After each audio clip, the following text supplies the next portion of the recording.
imagine like looking at your account and you like lost 20% and you don't have the mentality to understand that in the long term, the market always trends up, right? And you just have to stay invested. Staying invested is a mindset. If you're not working with an advisor, right, you might want to do something because literally your brain is experiencing trauma. And when the brain is experiencing trauma, what it wants to do is do whatever it takes to make it feel better. And to make you feel better is to get out of that situation. When we were building this program, I worked with a psychologist for a year to really understand how the brain works, what we're experiencing during trauma. A lot of times she said it has to do with your history. Is how did you grow up?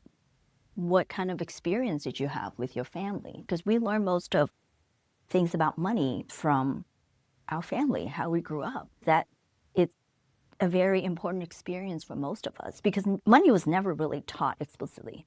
Now I know that we have more financial literacy classes, so people have more knowledge. But I think what we really need is an understanding of a better mindset, of understanding how do you balance between saving for your trip, a big trip in 3 years versus saving for your retirement. Everyone is telling you, like, do not worry about saving for stuff now. You just have to save for retirement. And it's really hard for people because it's such an abstract idea to think about something in 30 years, right? So like today, hopefully I can give you some tips in helping you understand, like, how do you find that balance? You know, it's not just from a perspective in tools, but also from a mindset perspective. So that I know for a lot of people it's really, really hard. And to think about, like, how do you do the balance? And then especially if you have children, the first thing I always tell every single person I met is, do you have a trust?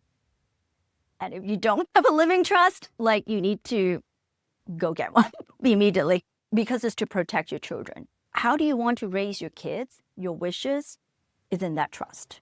And it's not just about like money, right? It's not just about assets. It's about like, how do you want the life of your children to be when you're not around?